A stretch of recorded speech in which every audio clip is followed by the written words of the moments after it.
What a banger. Right? Welcome to the Lummy Sports Show. She's got her headphones way turned down.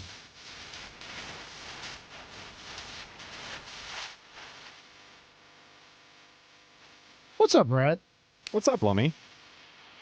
It's the Lummy Sports Show with Rhett.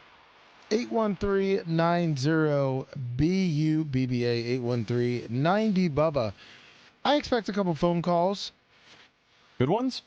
Well, I'm thinking that we might be hearing some different people call in that we normally hear from every single week. Well, you don't think they had to pick up some extra work this week? Because I'm sure they put a lot of money down on championship weekend. Oh, listen. There's no doubt about that one. But I'm just saying. I mean, he said before that the reason he couldn't call is because of work. So I think that might be the excuse we hear this time around. Oh, you're talking about Little Purple Jersey. But see, we have Little Purple Jersey. See, I didn't allude to that. I did not allude to that. I just said some of our callers in the past have said they can't always call the show because of work. I wasn't pointing fingers. You're the one who's dropping names. I'm trying to think. We also have the 561. Oh, man, I'm sorry. You call all the time. You're from Baltimore. He calls all the time, too. I can't think of his name. It's not Dave, is it? Yeah, it is Dave. You are correct. Look at you with the memory. Did you not hit your 31% THC today? No, I didn't. Just like Seth, I actually ran out of weed yesterday. How do you people run out of this stuff? Well, because you smoke a lot of it, and eventually you don't buy any more. That's how you run out. But I'm not going to make this obviously too weed, and maybe if I shouldn't even touch on it, but with the medical marijuana card, is there a limit? Yes. So you have to talk to your doctor. You go to your doctor, you basically let him know, like, hey, my back hurts this much, and he'll give you a set amount based off of how much he thinks you're going to need. And if you find yourself going over that amount, usually all you have to do is just call the doctor and say, hey, I'm using up my limits for the month, so can you go ahead and up that up? Gotcha. And normally they do. No extra cost. It's just whatever you are prescribed to get. Because I think with the medical card in the state of Florida, I think they just recently started doing this. You used to be able to buy whatever the hell you wanted. But now you have like a rolling total for the type of stuff you buy. So you can only buy so many inhalation items. You can only buy so much flour. You can only buy so many edibles per month. And then it resets once that 30-day total is up. Well, you know what? Before we get into the whole show, I believe we do have a caller, and I believe it's Dave. Yes, it is. Hello, Dave from Baltimore. Now living in Florida. Well, can I say something? But can I put the Ravens talk on hold for a second? I just don't get the Lions going for it on fourth down. You could have kicked the field goal. Should have. That's what you do. Should have, 100%. I mean, Dan Campbell's one of those coaches where just like Todd Bowles in 2021, he's going to live and die by how aggressive he decides to get there at the end of the game, and it bit him in the ass for sure. Listen, 100%. The first time he didn't go for the field goal, it would have put him up by, I believe it was 3 scores. And Dan Campbell. But, I mean, look, that's what made Dan Campbell, that's why they hired him. MCDC, baby. That's why they kept him on. And you know what? He learned for next year.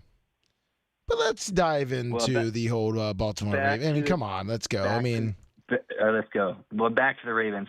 That there's 2 plays that really cost them. Obviously, I think cost them the game. That the penalty, the non-sportsmanlike penalty with Jay, and the other one was the fumble. This Flowers. Yeah, the Zay Flowers goal line fumble, that's a heartbreaker. I mean, as a Bucs fan, we've seen that play time and time again, to be honest. We saw it a couple of times on the other end of it with Antoine Winfield Jr. this season. Yes, but twice. Yeah, I mean, it's tough to say that they didn't show up ready to play. They just made too many mistakes, and they couldn't get over it.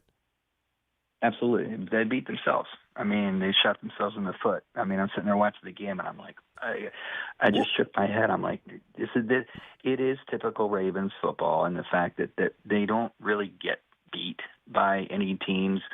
They beat themselves, and It's been the story. Right, go for it. No, I was just going to say, I think part of the reason they beat themselves, I was watching the game, and in the second half, as the game goes on, I was curious as to why they stopped running the football. It seemed like at every single opportunity where you could have Lamar take a 3-5 step drop, he just, I don't know. I don't know. I don't know if they were doing it out of spite, because all week long everyone was saying, like, hey, if you want to beat the Ravens, just make Lamar throw the football. So maybe they were going into that with the mindset of, oh, well, if Lamar's going to throw the football, he's going to look like an MVP. But he certainly didn't. And Zay Flowers didn't help him out either. Nope. There's two ways you can look at that. Number one, it may have been the plan to run it, but after Kansas City scored once, like drove right down the field, they're like, oh shit, man, we gotta, Yeah, but Harbaugh as a veteran coach who's been there before, has won a Super Bowl, and just from my experience of talking to different people in the NFL, you don't change up your game plan if they go down that fast. Maybe after like the second or third, your drives, then you may be switching it up if it's not working. But your first drive, you stick with what you're looking to go after. Well, it was almost like they were throwing the football in that second half out of a panic. Like, yeah, you're playing with a higher intensity because you're down a couple of scores. But, there were moments where even Lamar had a couple of opportunities to just cut and run, pick up 10, 15, 20 yards. Yep. And it's like he insisted on staying in the backfield and trying to make a play. And it worked early in the game, but they just got away from what was keeping them in the game to begin with. And it was unfortunate to see. I haven't seen, a better team like that crumble in a while. And they crumbled hard. I mean, the whole media talk in Baltimore is basically about what you just said about why the running game was non-existent. And, so, anyway. Well, let me ask you, so as a Baltimore Raven fan, what do you think about this whole fix? I don't believe it. I don't believe in it. All right, thank you. I don't believe it. Okay. I don't believe in any of that.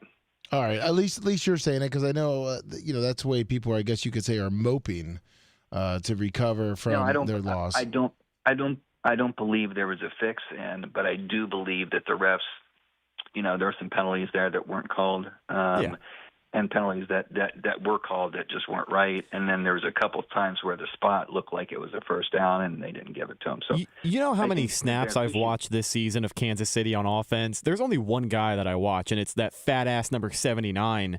You know how many holding calls I saw just completely be ignored? Number 79, their brand new left tackle there, Donovan Smith. Oh, okay. Yeah. I've heard of that guy before. Yeah, I was watching him pretty much the entire game, and I got to tell you, over 65% of the game, he's just hanging on for dear life.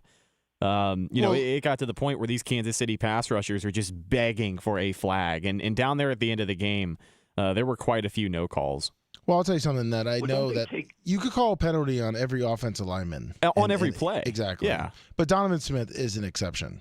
And if you've listened to the show before, he's getting bailed out because of the Kansas City rub. I think a lot of people who were not familiar with his game, this is the perfect set of evidence I can bring forth to the fact that, Kansas City definitely has a couple of calls that tend to go their way, whether it is being called or not being called.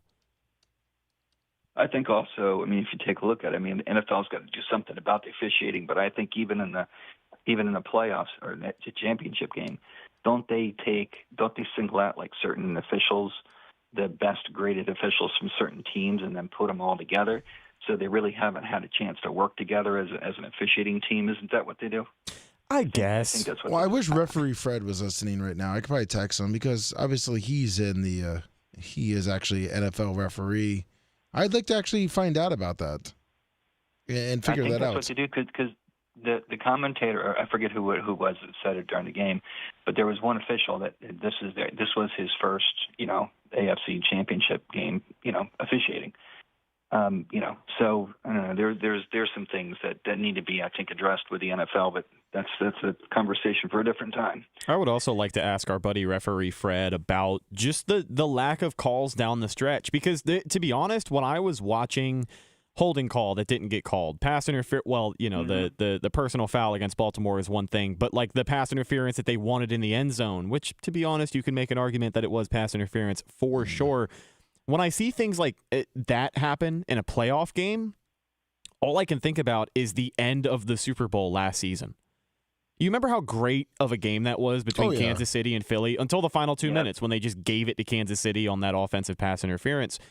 Or that defensive pass interference. I really think that dictated the end of the game. And I think the NFL took some mental notes after that.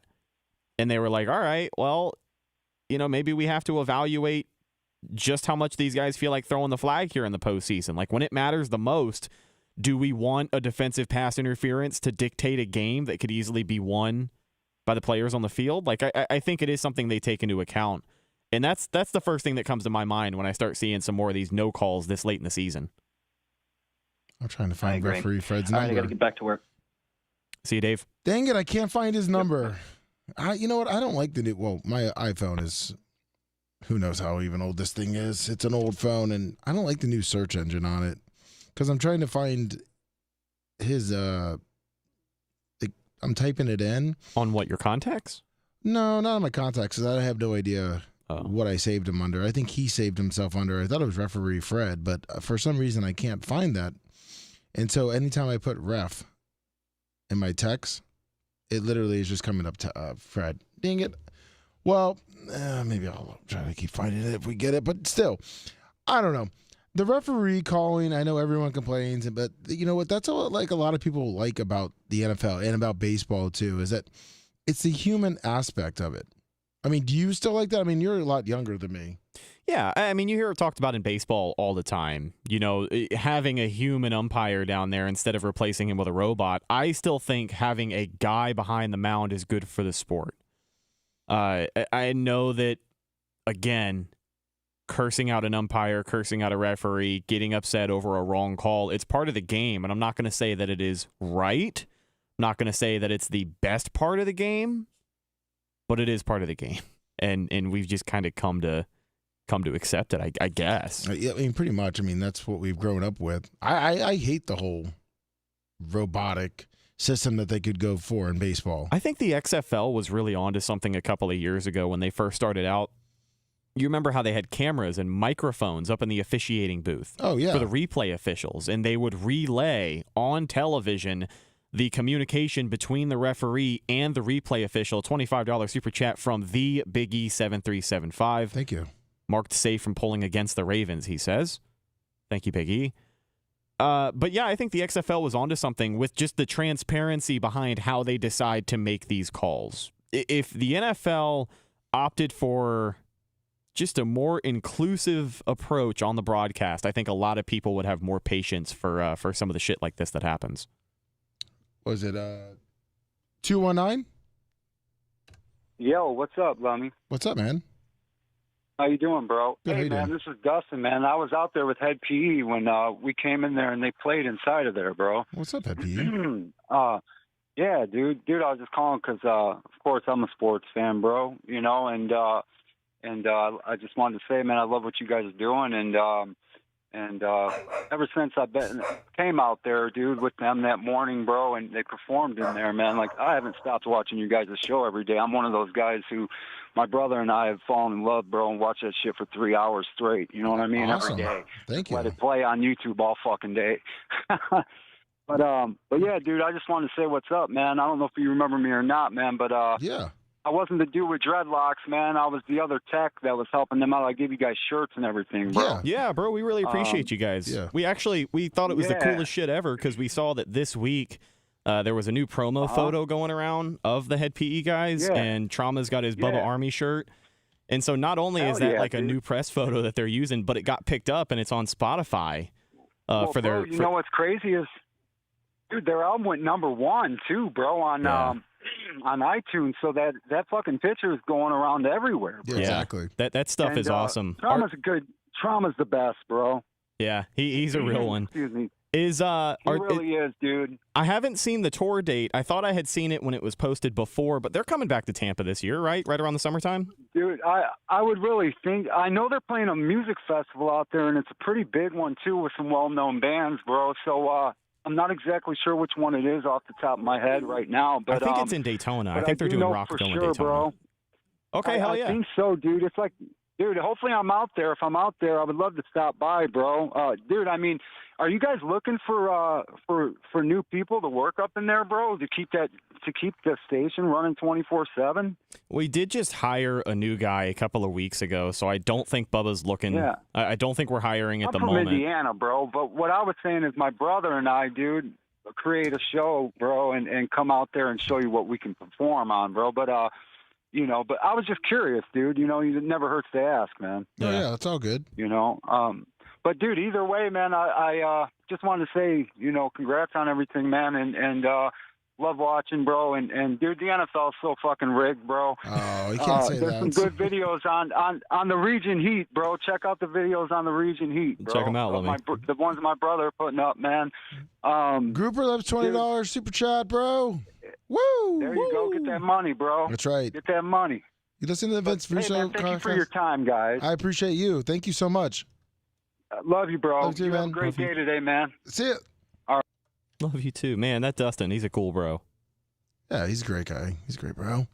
I was trying to find the thing we talked about, but you know what? Let's go into the games. So obviously we both watched the NFL games. We know what happened with the Ravens, and we already know about our picks too. We went 1-for-1. Yes, we did. You know yes, what? we did. We believed in those Lions. The Lions came up big. They jumped up. I really was feeling so good about the Lions. Yeah, I was hoping that we would have. I was hoping the Lions would keep their shit together there in the second half, so we would at least have a marginally entertaining Super Bowl matchup. Because you know, San Francisco and Kansas City, I feel like they've been the same team for the last 5 years. Oh, and yeah. like this just isn't. This isn't the Super Bowl matchup anybody wanted. No. And what sucks is for some reason in that second half, whether you want to talk about the field goals or whatnot, and I believe in my philosophy in calling plays, if I was a head coach, is you always take the points.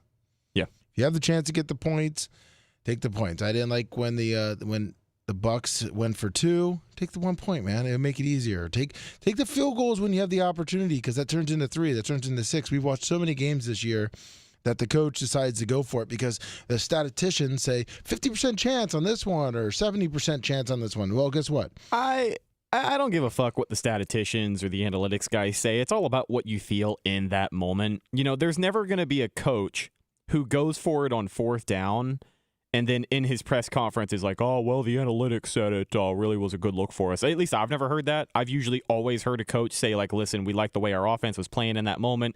We felt confident about the rhythm we were in. We thought we'd be able to do it, and we didn't. They're never going to refer back to the fucking statistics that tell them, you know, 65 out of 100 teams here, blah, blah, blah, blah, blah. That's not how it happens. But in the playoffs, you got to be smarter than that. See, you got to be smarter than that. In the playoffs, time and time again, there are too many teams that'll lose a game by 3 points or 7 points just because they leave points out on the field. In a playoff game, the NFC Championship game, you're not going to beat very many teams at that level leaving points on the field. And I thought he was kind of more old school. And maybe my old school mentality is, and this is what I thought old school is take the points. And it was so disappointing when he didn't even the field goal kicker didn't kick any extra points, correct? I mean, I'm sorry, not extra points. He kicked extra points. I don't think never he kicked any field goals. Okay. No, I don't think he did. I've been corrected by that multiple times when I say, yeah, he didn't kick any field goals. Well, he did kick extra points. Right. Yeah, I know. That's right. And then, obviously, you know, San Francisco came through, which was, you know, as people say, it's part of the whole fix. But then we go to the Ravens game, the Ravens and the Chiefs, and everyone said that Baltimore would be in it. And Kansas City, the first drive, they looked like just absolute, like they were the best team in the league. They looked fast. They scored quick. Pat Mahomes started that game, I think 10 for 10, Yep. like 80 yards and a touchdown. Yeah. You know, as good of a performance as you can ask from a quarterback in an opening quarter. When you saw that first drive, I'm like, yep, Kansas City's going to win. Well, I thought it was going to be a shootout. Just because the way that Baltimore was able to answer, we were kind of trading blows here. You know, that play from Lamar where he gets away from the pressure, runs around the pocket for a little bit, and then, you know, just launches it up over the top into the end zone. I think it was Zay Flowers who had that touchdown. Yes, it was. You know, I really thought that both of these teams at that moment were locked in. This is going to be a competitive game. It's going to be a knockdown, drag-out, high-scoring affair. But no, 17-10 is all we got. 315. I'm trying to find referee Fred. Slowing down the show. Don't judge the show on that, please. 315. Yellow. Yellow. Hello? What's up, 315? Hey, it's the real Longwood, not that fake fuck that's running around using my name. I think he goes by Langwood. I don't think anyone calls him Longwood. No. He goes by that because he started that fucking page years ago to copy Richard Longwood when we all used to be in this Bubba Army group. That's the only reason why he uses it. Well, because he's a pussy-ass cop that doesn't want nobody to know he's a racist fuck that posts a bunch of dumb shit, but that's besides the point. Well, listen, he's a Bubba Army. We're all friends here, so it's all good. He's Fuck a nice him. guy. He got me some If I ever see him, I'm going to put my hands on him. I'm not even joking. I don't give a fuck if he's a cop. Well, he's all right. Well, let's just move on to football. Longwood, you're a great guy. Well, no police brutality, sorry. please. Actually, I'm going to what the fuck is going on with our offensive coordinator search? Is it nobody wants to work for Bowles because they think he's going to be fired? Didn't we just interview Alex Van Pelt? Yeah, they did interview Van Pelt, but just about everyone else that they interviewed went ahead and took another job. They interviewed Gerard Johnson, the guy from Houston, yesterday, and as soon as that interview was over, he let them know he was going to be staying in Houston. They were set to interview the guy from Detroit, not Ben Johnson, but the other Johnson. He ends up telling everybody he's going to stay with Detroit. They were going to interview, or they had interviewed Kellen Moore. He takes another job. They were going to, or had interviewed, there's two other names, Zach Robinson. He ends up taking, I think, the Atlanta job. So, yeah, they've had a huge list of guys that for some reason or another, they just cannot seem to get in the building before they decide to take another job. I don't think it's any indication of Todd Bowles or Baker Mayfield. I think it's just an indication of let me go play with a winner, or let me look for a better situation with more upside somewhere else. Like I think there's not much more upside than us. Like I don't understand why nobody would want to come and have Baker Mayfield and oh my God, Mike Evans. You know these guys want to stay together.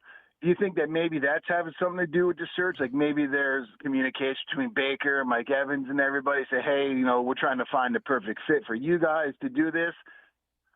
I don't think they are catering their search to Baker Mayfield, but I do think re-signing Baker Mayfield and Mike Evans is going to be incredibly important, and it's going to be detrimental to this OC hire. So, like, it kind of goes one way but not the other. I don't think Baker is telling ownership, like, this is the fucking guy that I want, because who the hell is Baker Mayfield to say that to Bucks ownership? Yeah, and I can't see, like, Todd Bowles. I mean, he always seems like he has hands off on the offense, which is obviously what a lot of offensive coordinators want. I mean, are they telling him this might be a rebuilding year again? They're not going to spend money. Like, there's got to be something they're telling these guys that they're just jumping off that quick. Because, look, if we don't sign Mike Evans, we lose Levante David, we lose a couple other guys, and then they're like, yeah, we're not really going to go after free agent. We'll go through the draft. Maybe some offensive coordinators don't want that. But I can't think that because, I mean, fucking Canales left it for the Panthers, and they're like the worst organization in the league. So, yeah, now, but it's a head coaching job. Them our rival because he left for them. Well, yeah, I mean, I hate the Panthers now. I can't stand my fucking I hate them like I hate the Saints now.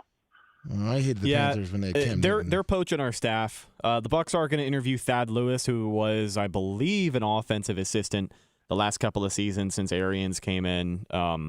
He's probably the most likely in-house candidate if that is something they decide to do, and I still think that's on the table. Arians has said that we're not going to lose any of our free agents that we want to keep. I would agree with that, to be honest. I think the Bucks have the means to sign whoever they decide to sign, which is, Mike Evans, Baker Mayfield. If Levante David is not back, then I think he's going to retire. He is the most underrated linebacker in NFL fucking history. We're actually talking about how the Pro Bowl is a big crock of shit today, and we're going to talk about that topic as well. But I do agree. I think, unfortunately, at 34 years old, he doesn't look like he's getting any younger, but there's not a lot of other NFL teams that are going to give him the credit that he deserves, especially in free agency. Like Spot Rack, when you go look at projected contract values, I know that it's because he's 10 years younger, but Devin White is projected to get paid a hell of a lot more than Levante David next season. I'd rather have Levante David. Well, he can leave. He Yeah. can leave Devin White. Fuck him. I like that. Was it Kenny Britt? Is that the guy that came in? KJ Britt. Yeah, he's a stud. How about them Lightning, Lummy? You said all they had to start doing was scoring some damn goals. Fuck They've yeah. only lost one game since then. Exactly. See, they listen to me. They fucking finally listen. We're getting hot at the right time. All you got to do is score goals, guys. That's right. That was my pep talk to them. Listen, guys, you just score some goals. Hey, so have you seen the discourse on Nikita Kucherov not being the Hart Trophy favorite this season because, quote, it doesn't look like he's trying out there? Oh, wow. Yeah. Yeah, they say it looks too easy for him. Yeah, what the fuck? Are we going to sit here and act like the game doesn't adjust to his speed because he is the deadliest player in the NHL right now? Is that why Michael Jordan didn't win fucking MVP multiple times? Are we just going to pretend that that's not the case? Oh, it looks like he's going too slow. It doesn't look like he's breaking a sweat out there. The guy's got fucking like 48 points. He leads the NHL right now in points, and nobody's considering him for the Hart. Nobody's considering him for the Hart because the Lightning are barely outside the playoff bubble, and he just, it looks so easy for him. His hockey IQ is so high. Bubble no more. We're third in the division. Exactly. We're not outside the playoff bubble. Okay, so now they have no excuse. No, they have no excuse at all. I mean, because right now the Lightning are one of the hottest teams in the league. The last 2 weeks. And they're using all the studs from up here in Syracuse to get it done. Of course, that's what you got to do. They're playing like the Rays, build within the organization. Man, what's the name of that one kid that they got? It's like Lilliworth or something like that. He's got a long last name, but he's fucking physical, man. He's out there grinding it out. He's really playing with his body, just throwing it around. He's like a young Pat Maroon. Oh, was that the kid who his first game where he went after somebody that went after Cernak in the corner? I think Goncalves or some shit. He's got a weird last name. Yeah, I'm going to try and find it because it's going to drive me crazy if I can't figure it out. All right, guys, I don't want to take up too much of your time. Enjoy your day. See you, Longwood, the real Longwood. Keep your hands off the cops, though. Don't want to get any trouble. Yeah, we don't make any threats here on the sports show. It was all parody. Yeah, it was super parody. I mean, that just didn't throw everything off. Longwood, let's just be nice to Longwood. He might be retired soon. Lilleberg, Emil Martinson Lilleberg, number 78 for the Tampa Bay Lightning. He's a young defenseman. I think they brought him up from Syracuse, but my roommate's been telling me just how physical of a player he is and how they've been dying for a guy like that these last couple of years. Oh, we've needed a physical player. I mean, Pat Maroon kind of did it, but I mean, by the time we got him, 31, 32 years old? Yeah. We need a young guy that's going to be here for 5-6 years and be that physical player that we need to protect the other guys. The Wild apparently are, I guess, going to be moving on from him is the consensus. I saw a report the other day that said the Lightning and a few other teams were showing a lot of interest in Pat Maroon. So if they can bring him back on a team-friendly deal, then go for it. Also, just a sidebar on that ESPN page that you've got open, does Drake May in that middle picture, does he not fucking look like Norm Macdonald? Yes, he does. Every time I look up there, that looks like Weekend Update Norm. It does. It's on the front page of the ESPN is what we're talking about right now. I've been trying to find. I wish a site would give us the updated roster exactly how it is instead of doing it how they're doing it. And I've been searching this whole time, and I got the original roster, and then we could go through the replacements too when we're ready for that. Do you want to just run down the list of replacements, and then maybe we can talk about some other guys that pop out? That way we can get the most updated names out of the way first, because I think they announced replacements yesterday, so it's been less than 24 hours. Yeah. So this one actually I don't see too bad is Jalen Hurts replacing Brock Purdy. Yeah, it was a down season for Jalen Hurts, but still one of the better QBs in the NFL. I know he turned the ball over a lot this year, and that was an issue for him, but he was still effective when he needed to be, and the tush push was pretty much undefeated, except for the 2 times they played Tampa. And they were 10-1. But let me ask something. Do you care about the Pro Bowl? Oh, fuck no. No. So but are you gonna watch it? No, I'm not going to watch it. But unfortunately, I have to care about it because at the end of the day, the fucking Pro Bowl has a lot to do with Hall of Fame eligibility in the NFL. Yeah, well, that is one thing. Look, 5-10 years ago, a guy 12-time Pro Bowl was like, whoa, that means something. Yeah. But when you start getting the likes of Gardner Minshew, you start thinking is this a joke now? And I know they got the Flag football. So you're not going to watch it at all? No, I'm not going to watch it at all. Not even in the background. I mean, listen, No. you are a type of person that's had the XFL, the USFL, ping pong, and cornhole in your background. You're not going to have the Pro Bowl on with Eli Manning and Peyton Manning. No. Coaching up Gardner Minshew and Mayfield. Nope. I'm going to be on Saturday driving to sell the old tires for my truck. Going to go to Auburndale. Hopefully get those out of my possession. And then, I don't know, I might just dick around in the afternoon. But I have got anything better to be doing this weekend than watching the Pro Bowl. And if I'm going to be doing something at the house and I need some background television, I'll watch a podcast. Wow. Yeah, Okay. I don't know. Like, I almost actively despise the Pro Bowl. You know, time to time I consider myself a semi-professional hater. I am a full-time professional hater. I'm a Hall of Fame hater of the NFL Pro Bowl. I'm sorry, the NFL Pro Bowl games, because we know the Pro Bowl is no longer in existence. I mean, if you got free tickets to go out to Orlando, you wouldn't go. No, I would not. This one, because I want to see this. Because, I mean, look, you have to have a representative from each team, right? And obviously Baltimore, you know, they got their guys. Lamar's not going to play.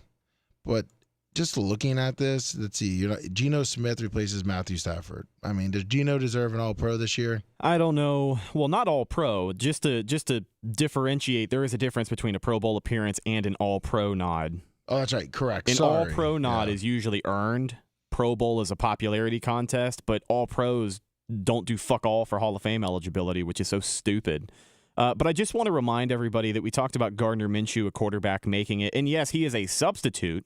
He is replacing, I think, either Dak Prescott or Brock Purdy, one of those guys who are not going to be able to play.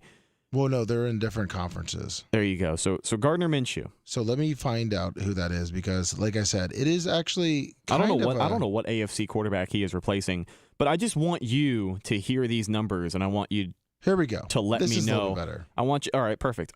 I want you to let me know if these are Pro Bowl numbers from Gardner Minshew. 3,300 yards, 15 touchdowns, 9 interceptions, a QBR of 59.5, tied for 13th in the NFL this season. Are those Pro Bowl numbers? No, and it looks like from what I'm gathering here from this AFC is that Gardner Minshew and C.J. Stroud are replacing Patrick Mahomes and Lamar Jackson. That makes sense. I should have probably known that. So, still, Gardner Minshew, there was not a better AFC quarterback. Or do you think that guys are just turning it down now? I think guys might be turning it down. I mean, Mike Evans not going to play due to injury. I'm not sure what injury he has, but I'm sure it wouldn't help him if he's in a negotiation period with the Bucs. If he were to go do some bullshit at the Pro Bowl and like sprain an ankle playing dodgeball, you know, like I do think a lot of these guys are not interested in the Pro Bowl, and that's just why they don't go. Dak Prescott, I don't blame him if he doesn't want to go to the Pro Bowl. I don't blame any of these players if they don't want to go to the Pro Bowl. Yeah, I mean, so I do think there are a lot. I do so. think there's a lot of players that end up turning them down. Yeah, it's in Orlando now. It's not real sexy to go fly out to Hawaii, take your whole family there. I mean, it's kind of a joke now. I mean, it's a big, giant 3-day meet and greet. You know, you do the Pro Bowl games, you entertain the fans, but you don't put pads on. You don't have a Pro Bowl helmet or a uniform anymore. Like, you get a T-shirt that looks like a jersey, and they may give you a ceremonial jersey since you made it, but it's not like it's not like these guys are going and playing in the game. And I don't know. There used to be so many memorable moments in the Pro Bowl. Oh, I remember Jeff Saturday. They let him when Peyton was with Denver. He was playing in the AFC, and they let Jeff Saturday switch fucking teams. Yeah, when Peyton Manning for the final snap of the game, so he could snap one more ball to Peyton Manning before he ended up retiring. Like, that's awesome. You know, that's really cool. Now that I'm looking at this, you'd be kind of stupid, unless you're just a high-paid player, not to accept this, because it looks like if the whatever team wins, you get $88,000, and the team that loses, you still make $44,000. I mean, it's a nice little bonus, but yeah, if you're a guy making tens of millions a year, are you going to be sweating over $44,000 that you miss out on because you don't feel like taking a trip down to No, but that's what I'm saying. Like these fucking lower Orlando. Yeah, these lower level guys. That's the thing, too, for these NFL players. They're going to be in Orlando all weekend. Maybe I'm just biased because I'm a Tampa native, but what the fuck is there to do in Orlando? Like, it's the tourist capital in the world, but if you are an NFL player, are you going to be able to peacefully sneak around Orlando and do fun tourist stuff? Absolutely not. What do you mean? There's a lot of 6'5", 300 guys walking around Disney. Right. Yeah, you see them everywhere. 239. What do you mean, what is there to do in Orlando? I mean, look at your offensive coordinator in Tampa. He was having a good time with his wife. Oh, yeah, Lummy, did you see that? Yeah. Dave Canales, so he released a book. And him and his wife wrote about some of the infidelity issues he used to have. He used to have a porn addiction, and he struggled with cheating on his wife. He would go out when he was on the coaching staff in Seattle. He would take off his wedding ring, and he'd party it up. And he wrote a book about it. Then he goes to Tampa. Then he finds God. Then he moves to North Carolina and Charlotte, where there's a church on every corner. It had to have been the titty bars. I think he knew what he was in for, playing that close to Dale Mabry, and he's like, I need to make some major changes. Jesus Christ, yeah. Now Raheem the did do the Panthers same thing, have too. the smallest quarterback in the league and a freaky coach with his wife. So he'll blend in perfect with those couples down in Quail Hollow. Is his wife hot? She's got to be. Tepper's wife's hot. Oh, sorry. You talking about homeboy? Canales? Dave Canales. What's his last name? Canales, Dave Canales. She's kind of Who basic. knows? Well, they Yeah. both look kind of Maybe fucked she up got there. one. I don't. That's not a great picture of them at all. They got 4 kids, Maybe too. she got modified. 4 kids. She looks great for spitting out 4 kids. Yeah, she's not. Yeah, it's not too bad. Oh, is that his kid right there? I don't know about this one in the middle, but yeah, we're looking at family portraits here, and there's one looks like 6'3" African American kid that. Yeah. So, Who's to say that's not his kid? Come on. yeah, exactly. You know what? Like you said, he got out a lot. So, Well, yeah, if Mike Evans follows him to Carolina, you know why? that's not gonna happen. No chance. Kids need shoes. Yeah, you'll be back to being a fucking Carolina fan. But what do you have today on the NBA side? You know what? Rhett had a great story today on the NBA side of things. You know, this is where we can touch on the NBA. Rhett. Yeah, I don't know if I had a story in particular. Well, no, but I did. I don't know how to say his last name. Victor Wembanyama. Yeah, sure. Yeah, Victor Wembanyama did some cool shit this week, but I also wanted to talk about the uptick I have noticed in guys just casually dropping 50, 60 plus points. I feel like it happens twice a week at this point, between Luka Doncic, Joel Embiid scoring fucking 72 points the other week. This is a very common occurrence in the NBA, and I don't know if it's because players are better than ever or nobody gives a shit about playing defense in the regular season. Well, I mean, come on. The issue is it's 3 set. One, the player's skill level is all-time high. These players are great, especially these European players. They're phenomenal. You got that. Then you have a league that they've dumbed down the defensive rules, and they've dumbed them down so much that 74 that Luka scored, I was watching that game till halftime, and I got fed up with the layup line, and I went to the Die Hard Marathon on AMC. It was just ridiculous.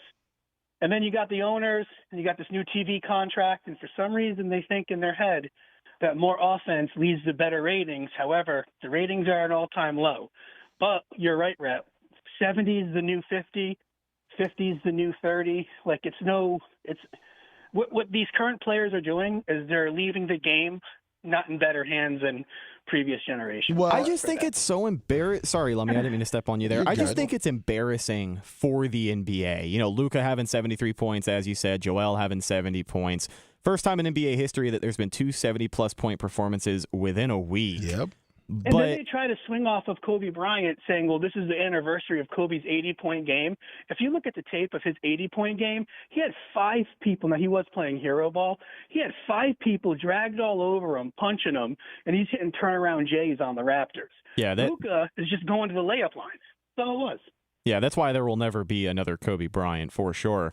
But yeah, I kind of heard they had Ken Perkins on, and I know people are kind of back and forth about what they think of him, but he was talking about it yesterday on McAfee, and he said it the same way I'll say it. I just think it's embarrassing for the league. You know, what is this going to showcase when performances like this are no longer considered impressive? Like, somebody can drop 50 points, and by the end of the season, it's an afterthought. Well, Adam Silver, their GM, came out with. We already said that. What the hell? Yeah. Worst commissioner in sports, by the way. Why? Also, I think is set to sign a deal to keep him as the commissioner until the end of the 2020s. And I believe he is doing that today. He's horrible. But let me play this. He's horrible. He sucks. Because I want to know, will there ever be a time in our lives where the hand check comes back? Is that going? Is this kind of the Now, he did say that I believe the 90s game was gross, right? Yeah, he said it was physical too basketball. physical. It was gross to watch. This guy seems a little light in the loafers. wave in which we're going now? I'll answer it coming from the fan in me, which is, and maybe data comes into play here because I can look at television ratings and other measures of interest. Yeah. There was a point, I believe, probably in around the late 90s when the game became too physical. Did it become too physical? Do you feel that way in the 90s? Or is he talking about in the in the 2000s when everyone they started calling it thug basketball? Remember when the fights? In the late 90s, early 2000s, and then Malice in the Palace happened, and then they overcorrected. That was 2003. Yeah, That I was was a just fight. saying, like when you got teams that are fighting fans, then you can make that argument. But I don't know if that infected. Hey, that was a good punch by Jermaine O'Neal, by the way. That thing was clean. It was fucking physical. He was up there before you knew it. Let me tell you something. In '98, I watched that 30 for 30. I think it was. It was pretty good. Good stuff. Jordan in '98 when they won it didn't seem like it was unwatchable basketball, and the whole league was falling apart. It didn't seem too physical. Yeah, Dennis Rodman was getting technicals. Okay, he was the worm. But it didn't look like he's talking about what, like there was just fights, melees here and there. And I think we lost some of For our viewers, you mean? Yeah, and I think for our fans, from the aesthetic enjoyment of the game, where it de-emphasized the particular skill a player had and maybe weighted too heavily physicality, where Do you believe that? Do you think he's talking about just shooting a fucking three instead of maybe going down low and bodying guys up and maybe going for a rebound? Well, you heard what he said in that clip. It gave it away. He said the analytics. Yeah, Analytics I hate that. in basketball. And to be honest, the past couple of championship teams, the way they've won is through the mid-range and through their defense. Golden State had the number one defense when they went on their run, and they hit the most midpoints, or mid-range, excuse me. So Adam Silver is very disingenuous to the league. He's full of crap. Stern was a owner's commissioner. Adam Silver wants to be boys with everybody, and this is what you get. a big, strong player could come in and prevent a incredibly skilled player from doing those kinds of things. Okay, that's where I lose it right there. Because you have a big guy and you're a skilled player. Because if you remember it, and yes, I am a huge Michael Jordan mark. So Michael Jordan, when he lost to the Pistons, when he was with the Bulls, obviously, in 89 and 90, and I think it was 90, and he said, I'm never going to beat these guys because the Pistons just beat the living shit out of him. He was a more skilled player. And I feel like this is how society is going, by the way Adam Silver's talking. But what did Jordan do? The whole offseason, he worked out. He gained 20 pounds of muscle. He said, the only way I'm going to get better is if I get as physical and I can take those hits. And guess what? He won. I know he fucking worked his ass off. I know this is a wild concept, but as a player, you would think you do a little bit of research and you start breaking down the strengths and the weaknesses of these guys that are giving you issues. Like, that's why the greats, in my opinion, were as great as they were, because Kobe Bryant, Michael Jordan, even LeBron James, as much as I don't like to give LeBron credit, they figured out how to fucking score on everybody. Yeah. And they just figured it out. And what you got to do, too, is when he says that, look at Isaiah Thomas and look what he did in the 80s and in the early 90s with the Pistons, and then look at Allen Iverson. So what he said, I mean, there's always been good shooters. If anything, these numbers now just make you appreciate the older generation because they did it while getting their ribs broken on the three-point line. Exactly. Think of, not that he's a small guy, but a smaller player like Steph Curry can do on the floor. I think that when you think of some of Did anyone feel bad for Spud Webb or Muggsy Bogues? I mean, it fucking strides. It forces you, even as a coach, it forces you to set your guys up in a more successful position. Like, play to the strengths of your players, just like they do in any other sport. I don't know why. I don't know why that seems like such a foreign concept for the NBA these days. Shit. And Rhett and Lummy, what you do see too is the NBA actually is lowering the salary cap by $1 million because of projected revenue. And I just think that's the tip of the iceberg. I think this revenue is going to keep on dropping. And then maybe 2 or 3 years from now, because that's all tied into players' contracts, maybe they'll make changes. I know it's $1 million. Who cares? Salary cap's $178 for the second tier. But next season, the season after, when it gets to be 30, 40, 50 million, because they're losing money and they haven't announced the TV rights deal because they're not getting the money they expected to make. His ability to shoot, his ability to move through the paint, that if guys could just bang him and knock him to the ground, as that was once the case in the league, I don't think that would be a better brand of basketball. I also think we have to find the right balance, because I know when I sit in the stands or talk to friends sometime, yeah, right, sit in the stands, they want to bring full of shit. rubbing his pussy. And we've tried to bring back a little bit more of the physicality. Like, I think people like to see hard defense. I mean, hold on, this guy just did a fucking 180 on it. I think the changes we're making for the game are going to bring back a little bit of the physicality. There were a couple of calls last night. You know, you're calling fouls on guys for roughing people up in the paint. Hey, Rhett, if you watched that interview last night, if you watched that with Kevin Garnett, if you watched that interview and watched Kevin Garnett look at him, you could tell Kevin Garnett's like, this guy's full of shit. Well, that's what it's on. We have Kevin Garnett right now. Yeah. I want to see what Shaq and Charles Barkley say about this. Like, realistically. They're probably talking about them big-ass San Antonio girls. A little bit more to what you and I are talking about, like touch and feel. Like, I don't think either people like that idea that guys can go through unscathed and, like, you're protecting your star players. And, in fact, you know, we made some changes this season where sort of, I don't know, you know, the unnatural basketball moves. You know what I'm referring to. What is that? What's the unnatural basketball move? 4 steps in the paint? I guess some of the shit that I've been seeing Victor Wembanyama do this week, I assume that's what he's talking about, but from a technical standpoint. He's an alien from Space Jam. Right, he was on the Monstars. That dude is crazy. If you watch his skill set, it's crazy. I will say, like, there is not a lot of basketball I've watched these last couple of years that keeps me interested, but that Wembanyama kid, he might be the truth. If you give him an offseason with a workout program, if you get him hooked up with, like, Giannis and his nutrition supplement guy, he'll be a monster. 7'5", moving the way he is just wacky. Tom Brady would be smart to sign him to his new deal. Put him on that nutrition program. Make him a noble athlete. Yeah, exactly. If you watch the Spurs on national TV, because they have a bunch of national TV games, his teammates don't even pass him the ball. He's open in the block. They just think it's an AAU isolation layup line because they think they're on TV because of them. It's so funny. He got a blocked shot the other night because he literally just jumped up to the backboard and caught it out of the air. Like, it's so unfair. The level of athleticism this guy has, it's definitely impressive. 30 seconds. And those were being hold on. Players were gaming the system in a way. Brilliant players playing by the rules had found ways where those were becoming defensive fouls. So we reset this year, which is something you got to do in the offseason. You don't want to change mid-course, but we made it clear, those players, that that's no longer going to be a foul. And, of course, because they're the greatest players, they adjust. And they all right, I can't watch this fucking pussy ball. I mean, yeah, like, players were adjusting to game the system on fouls. Isn't that the fucking point of it? I mean, isn't that what football is? The defensive backs literally game the system, how to, like, get away with as close as pass interference as you possibly can. They say Mike Evans is perfect right now, his hands adjustment when he's running down. Situational penalties. Yeah, exactly. What's the name of that linebacker for Baltimore? Roquan Smith came up and charged the guy at the line of scrimmage because they wanted to get the offsides on purpose.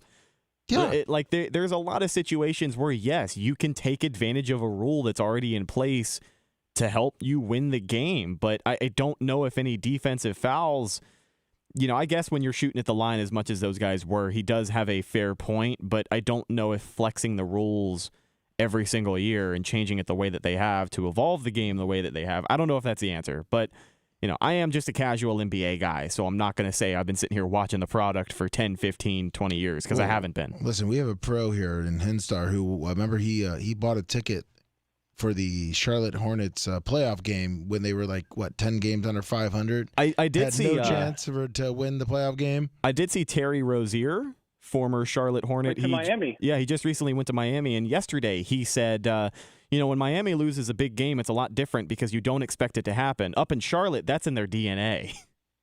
Poor Jordan. Hey, he's true. And Lummy, I'm going to correct you. I went to a viewing party of the play-in game. It wasn't even in Charlotte. It was in Atlanta. Even more pathetic. Yeah, Lummy. And it was a play-in game. Get your facts straight. And they were like 5 games under 500 trying to make the playoffs. I mean, it's not over till it's over, kid. Yeah, well, it looks like just ask the Bucks. That was 1 game under 500. Okay.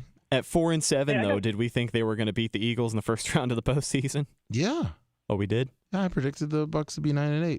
And what were they? 9-8, I believe. Oh, wow. I wasn't a Bucks fan then, so I don't know. Look, Charlotte's 10-35 right now, okay? Oh. It's all right. It's a lot better than Detroit, who's 6-40. Hey, listen. We lost to Detroit a couple dates ago. Wow, the Spurs are. Yeah, I didn't know San Antonio was that bad too. 10-37.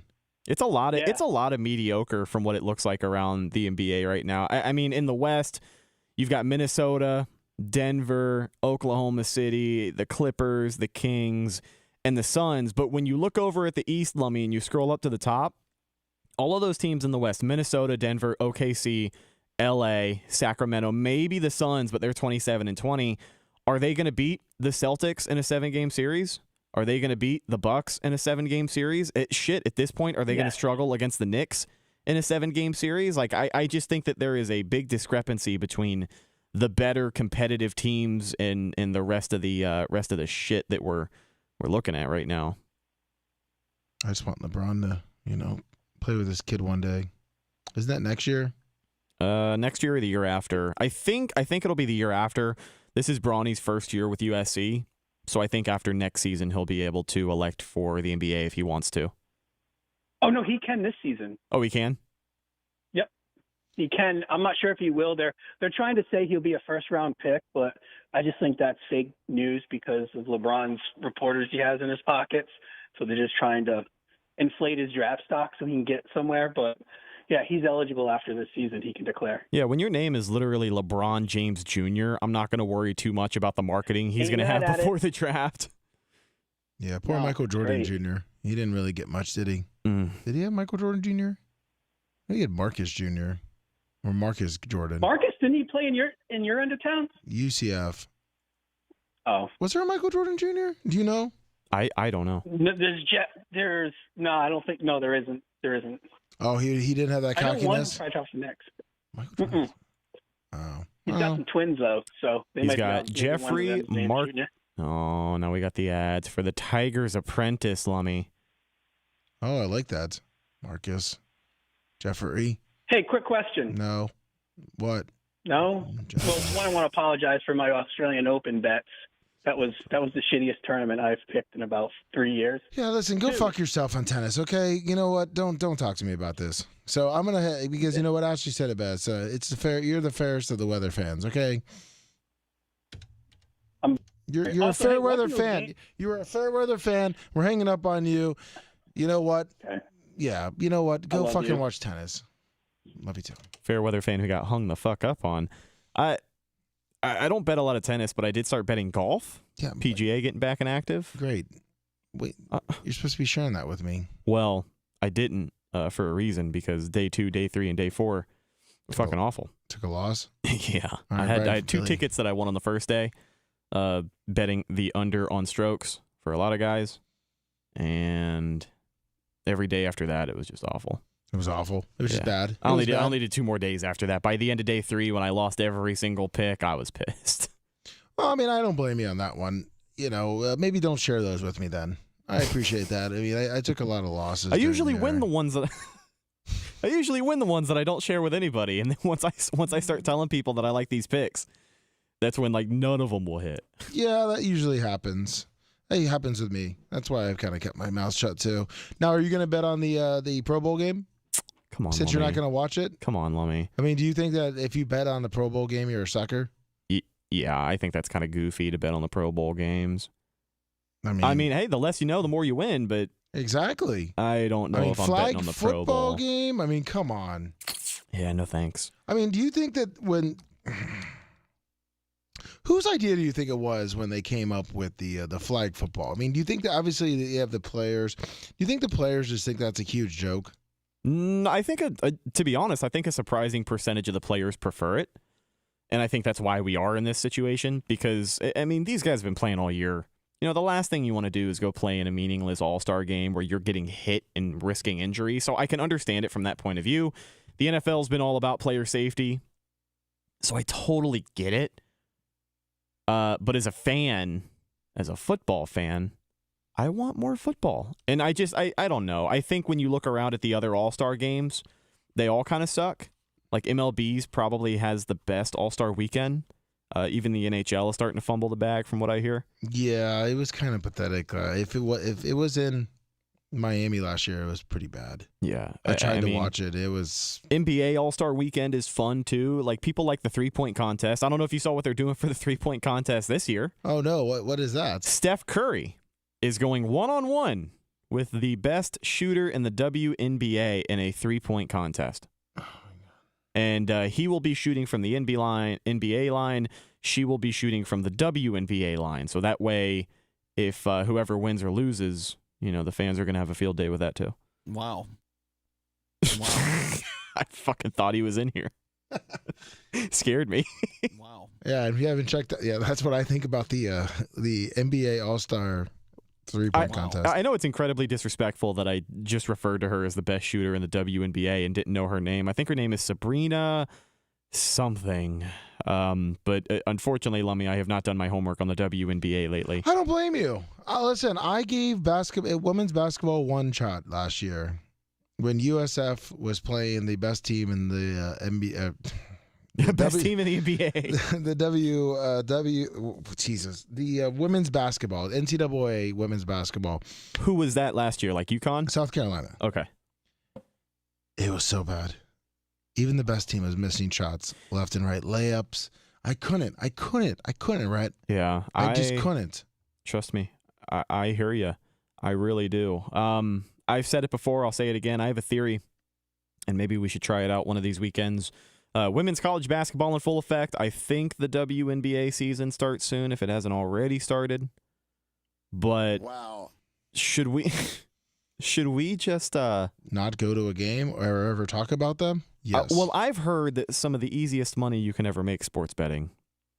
Oh, is on the WNBA under and over. Yeah, just hit the under on everyone. Just going straight unders. You know, I've heard that usually. Yeah, well, I don't know if I'm going to, you know what, I'll let you dip your toe into that, and I'm sure a lot of fans, as I read chat, okay, well, when I win, don't be upset and say, oh, you should have told me about those tickets.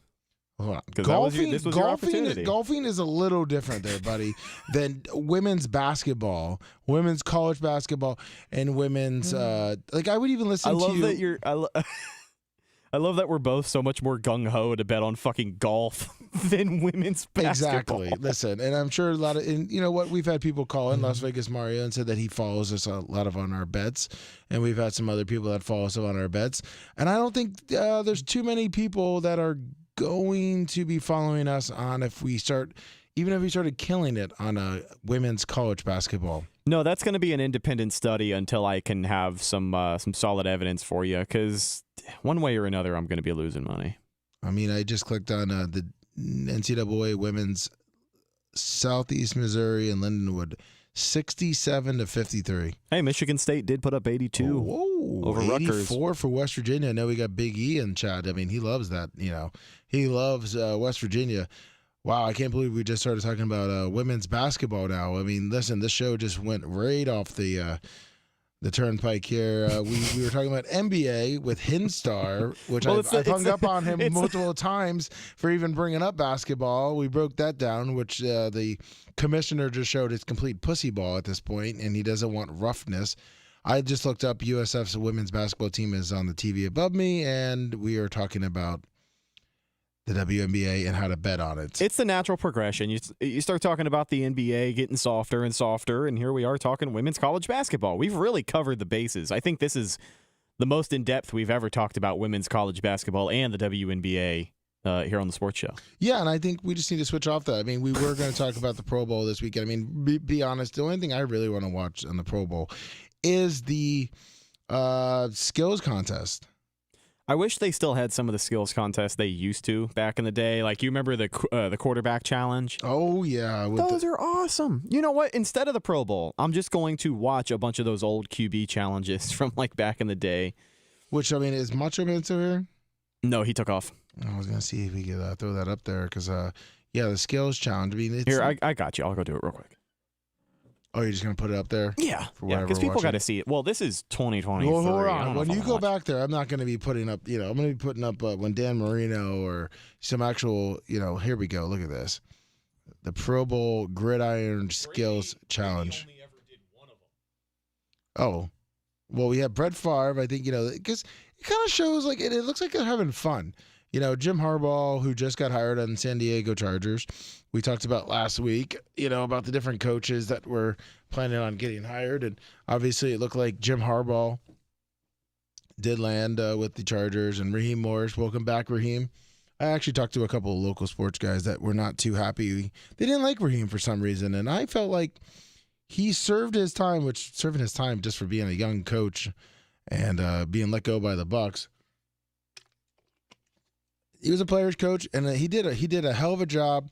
Supposedly, he just absolutely killed it in all his interviews with the Falcons, and they were just blown away. I mean, supposedly he's one of the smartest guys that for the defensive coordinators. I think Raheem will absolutely be a superstar. Turn the mic on. Oh, sorry. Hello, Rhett. Hello? Hey, buddy. There you go. Checking in from engineering. Hey. So do I need to switch it over to the other screen?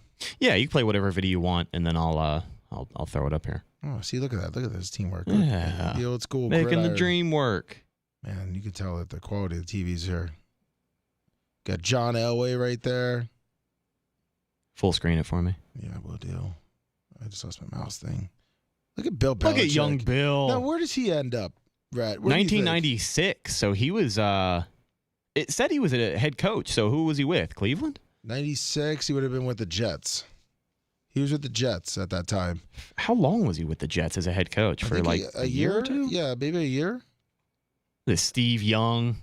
I mean, look at this. You have the Ty fade. Law covering Sterling Sharp. That's not Sterling Sharp. I'm sorry. That's Antonio Freeman. Yeah. Yeah. My bad. Yeah, I mean, look at this. Look how much fun it was. Oh, I got some of this. I like that they got the old commercials too. You got the mascots hanging out. This is in Hawaii. Everyone's dressed up. It just looks like a fun event. And now it just, I mean, look, Eddie George versus Jerome Bettis in the 40-yard dash. Oh, well, come on. Who booked that? Skills challenge. I mean, look at this.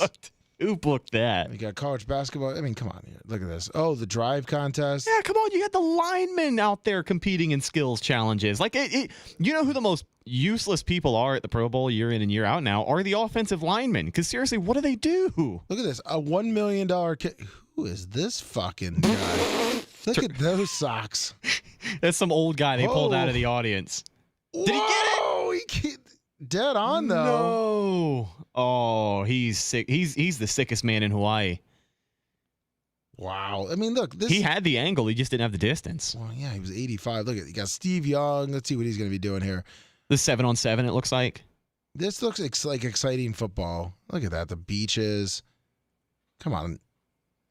This is when the skills competition was good. And you know what? I still haven't even found the QB challenge. Nate Newton would kill it on the bench press. Oh, yeah. You know what they made him and what was the name of the other guy? The huge Larry Allen. Larry Allen used to be a monster on the bench press too. Let's see here. NFL bench press. Oh yeah, the QB throw. Yeah, QB challenge. There we go. I think the only year that Brady did it was, I want to say 2002. Yeah, 2002. This is the only year that Tom Brady ever did it. Oh, and it was against Peyton Manning too. Yeah, he never went to the.